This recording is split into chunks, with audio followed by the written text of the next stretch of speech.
Welcome back, everybody, to the DreamHack Masters Spring 2020. We've seen a considerable amount of Counter-Strike, still plenty to come as we do push forward into our playoff brackets. Of course, right now being a little bit different. We are so close yet so far from ending the DreamHack Masters Spring 2020. Actually, only 6 days of play remain. These groups haven't really been calm for everyone, especially Astralis fans around the world who saw G2 grab their group. Now, normally, I could start off by talking to the players and teams on hand, but this year has been a hard one for everyone as we deal with crisis on a global scale. And I'm going to put myself out there in this moment, unassociated with DreamHack or its partners, so please bear with me. My home, the United States of America, has seen repeated violence and growing tensions amidst peaceful protests in recent times. The America I was born and raised in is currently beating itself up, and rightfully so. All of this has caused me a considerable amount of distress and in my heart and mind. And it really, truly does break my heart. So, using this platform given to me, I want to say that without a doubt, justice is due for Mr. Floyd and his family, just like so many others who have had to forgo family through tragedy out of their control. It's time for Americans of all ages, races, ethnicities, and, well, everyone really, to reach deep within themselves and soul search upon the many problems that our nation currently faces, myself included. I will be donating my day rate, that is the compensation being given to me for today's broadcast, towards a member agency of the United Way of the Baldwin County of Alabama. The agency is known as SALVP, South Alabama Lawyer Volunteer Program, a program that provides free legal assistance in civil matters to low-income residents of Baldwin, Mobile, Washington, and Clark counties of southern Alabama. The applicable word you're looking for is likely pro bono. It's not much in the grand scheme of things, but I advocate for justice, as all Americans must do their part in this time, in this trying time, of correcting the systemic problem within our society and its government. I will never know what it's like to walk in another man's shoes, but regardless of who the shoe belongs to, I have an appreciation for the soul.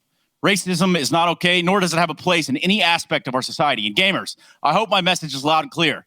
I've been to war, and I can tell you, love is so much more fulfilling. My name is Trey Son of Saranthus, and I want to thank you for giving me a few moments of your time. And we are all gathered here for a reason today, I can assure you that.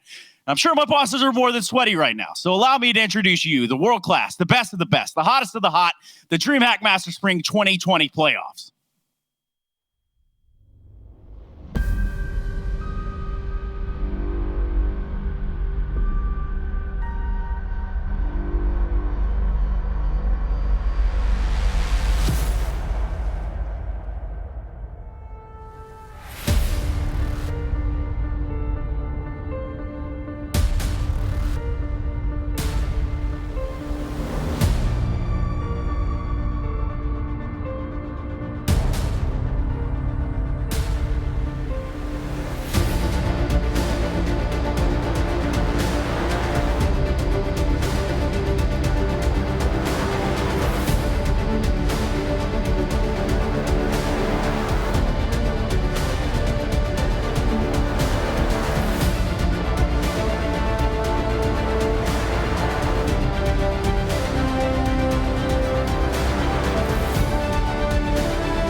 Welcome back, everybody. I promised you the DreamHack Master Spring 2020, but what I didn't promise you was Maniac. However, I am going to deliver that regardless. Of course, we have Christine, who has woken up at a reasonable hour her time to watch a little bit of Counter-Strike. Playoffs, lower, round 2, all starting here, all starting now. Complexity Fanatic this morning is how we're going to be kicking off our afternoon. Maniac, I feel like it's only appropriate that we let you kind of fill us in first.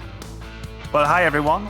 First of all, amazing discourse. Tress, you really got me there. I'm happy to be here. Funny story, I'm actually not in my place. Currently in Copenhagen. Don't worry, I actually asked the permission of the owner that we were going to be on stream, and she said, "Oh, yeah, it's for Counter-Strike. It's amazing. Yeah, I don't mind." So yeah. Of course. Actually, she's very aware of what's happening here. So if you look in, thank you very much for letting me stay here. Yeah, I'm hyped for more Counter-Strike. Let's go. Plus, it looks like a very nice kitchen. And, you know, Christina, I've got to ask you, you know, we all care about what you've been doing, but what about Timo? We need to see and talk to Timo. What's he about today? He is, well, he's passed out, Trace. He's, I might be awake at this hour, but not my dog. Yeah, I can understand that. A dog's life. Christine, it was a couple days in between, but sometimes we do get those breaks off. We do get to start to talk about the Counter-Strike in a different light. We get to kind of reflect and refresh ourselves, which is what we're doing right now, as we begin to look at what's going on and what's gone on throughout all of the groups. In fact, there were 4 groups leading up to this point, and when we start to look at this Counter-Strike tournament as a whole, Maniac, where do you place it? Well, I'm just looking at the results, and there's been a ton of great games. I mean, the list of teams in that tournament is absolutely insane, but there are 2 names that really pop off right now. It's the fact that both ENCE and Mousesports didn't make the cut. And it is actually insane. I think it's a great testament to the level overall of that tournament, because I've just witnessed them last week, and they were extremely good, but, not good enough to make the playoffs. And you have, you've got Big, G2, FaZe Clan, and Na'Vi. These 4 teams really just dominating their groups and making it through all the way to that upper bracket semifinals. All 4 of these teams, they're only 2 best of 3 away, potentially from making it into the grand finals of DreamHack Masters. So, they've made it quite far. And for the rest of them, in Complexity, Fnatic, Lions, Spirit, Heroic, Vitality, Astralis, and NIP, these guys are going to have to fight through and potentially even make it through all 4 best of 3 series in order to meet them there and make it to the grand finals themselves. And I look at this and I even just attribute it back to Group A, and I sit here and think, okay, so Astralis, they didn't top the group, but then the little G2 that could. Maniac, what's your take on this current G2? You know me, I'm very happy. I'm very happy about the situation. To me, they're still French. Doesn't matter. They always be French. No, listen, I'm very happy about G2. I think they finally, they found the formula. They found the 5 that's working. So good on them. They've been improving time and time again. Nexa is coming into his own. To me, Hunter is a superstar in the making, if that's not already the case right now. They're sitting at the top of the group. They're waiting in the winner bracket final. In the winner bracket. So yeah, good on G2. I just hope it goes on for them. Yeah, and that's, I guess, the whole sentiment within the G2 camp, right? Obviously, if you're an Ocelot, you're probably not watching a whole lot of Counter-Strike, but if you own the org, you're damn sure with your finger on the on the pulse, rather. And for Ocelot, he's got to be happy about them topping the group here. But for North America, some hearts have been broken, and that is, of course, the message that was sent today. We take a look at the standings across the NA side of things. Furia, domination in a, well, not quite in a can, but certainly within these groups, within these standings. Let's talk about the North American side of things, Christine. Yeah, and the hearts that are broken are those of Evil Genius fans, but really the Evil Genius players. They certainly didn't show up within their group, kind of getting bullied around. But 100 Thieves, there was a lot of question marks for them coming in with I'm a Pet being their new coach, and just really a lot of structure changes within their squad. But hey, they showed up, they topped their group. And for Group A, Furia, it seemed like these guys are just the individuals in Henny. They all showed up. They showed us some amazing Counter-Strike, and they really dominated their group. So North America, once again, it's all still up in the air. And, weirdly enough, we look at this one, right? We're obviously within the lower round of 2, and this being in the playoffs. So we're already in the brackets. It's not so much a round robin anymore. We look at what happened within the North American side of things. And yes, EG taking a big L here on their way out the door. Now, 100 Thieves, I believe, had said somewhere in an interview in terms of the transition to a new coach, had said something along the lines that they had to change everything that they were doing in terms of preparation. What's your take on the new 100 Thieves, Maniac? I do think that for I'm a Pet to have its fullest impact, it's going to take a while. 100 Pet is someone that wants to come in and have a direct philosophy of the game. He has a mind behind it. He has a logic. He has a plan. And it's not something that you just click and activate like that. These are not just patch-in plans. They need to rethink about the game. They need to adjust and find a new way to work together. So I'm not thinking that we are seeing the full potential of 100 Thieves now. I'm going to give them some time. Last week, on the other competition, they were a little bit lackluster. They had days on, days off. So they're definitely trying to find their identity. But that's also what you get when you bring someone like Chet, like I'm a Pet, someone that has a vision, and it takes a while to implement.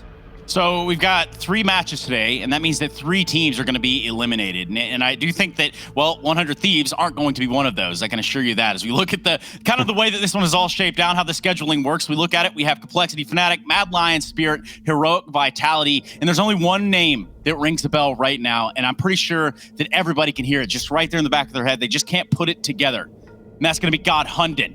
Perhaps we learn a little bit more about him.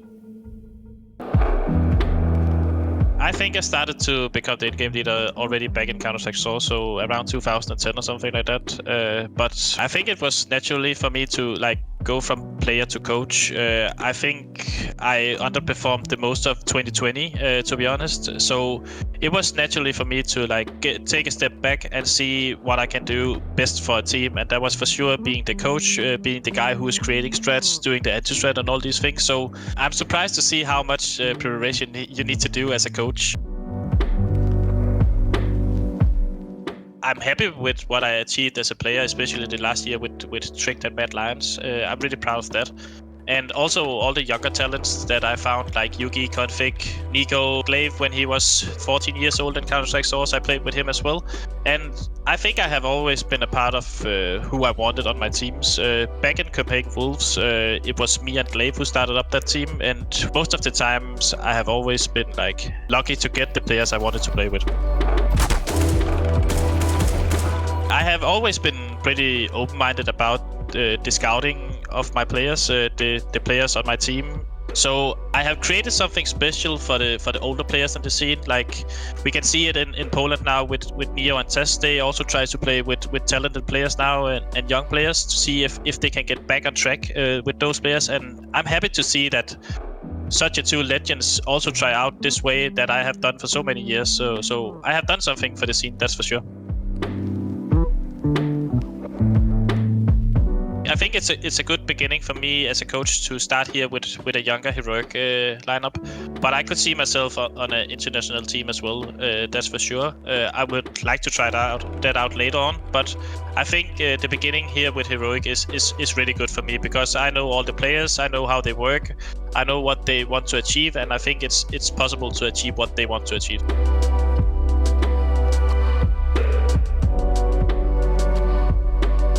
I proved myself in that Trick lineup, in that Mad Lions lineup, that I could lead a team to trophies, and I'm really happy that I did that before I went to the retirement. That meant something special to me, and I can take all these wins and trophies with me into the new role of coaching teams. That's for sure. I don't miss competing at all as a player, but I miss going to tournaments to win them as a coach now. Hundin the coach now, but also #1 player in my heart. Now, with that being said, of course, we take a look at the playoffs as they lie. And what that means is the bracket's already laid out in front of us. It's pretty much already a shoe-in here. Perhaps you're just trying to understand or just see what's going on inside the European division. The playoffs, lower round of 2 is where we're going to be starting today. And here are your 3 matches. We've got Complexity versus Fnatic, Mad Lions versus Spirit, Heroic versus Vitality. Now, of course, that all is part of the DreamHack Master Spring 2020 playoffs. And up there in the upper part, well, looks pretty busy too, doesn't it, Maniac? Yeah, it does. And there's a name that completely jumps out for me. It's actually Big, destroying everyone, dismantling oppositions up there in the semifinal upper bracket, man. I don't want to say online, but we're playing remote and they're having a good time. Hey, man. Online, it is what it is at this point. As far as I can see it. Christine, what's your hot take on that whole online topic? You know, for me, at first, it kept popping up in my mind that this online thing was absolutely relevant. But now I'm seeing that a lot of these players are just a lot more loose. And sure, we're getting a lot more scrappy, dare I say, messy rounds within these series. But hey, it's action-packed. A lot of these players are taking duels that we're not even quite used to seeing them take. Mm-hmm. So it's a lot of action across the map here, Trace. And it is just absolutely fascinating to me how many games go from being, 12-6 or something of this sort all the way up to the very end. And then we get right up to the end. It's 14-14. Both economies are ruined, and it all just kind of hinges on that. But that's a totally different conversation to the one that I want to have right now. The conversation I want to have is about those that make this very much a reality. Those being the partners back here on this lovely hand-painted wall that I did myself, actually. If you just look back here, I did this all myself. That's going to include Corsair, Monster Energy, Intel, DTS, Betway, and how could we ever forget Lily, because Sarah has forgotten about us. And of course, that is something that we're going to have to take some time to mull over. That being said, we're going to go to a quick break. We come back. We jump into our first game of the day. It's going to be Complexity take on Fnatic right here at the DreamHack Masters Spring 2020.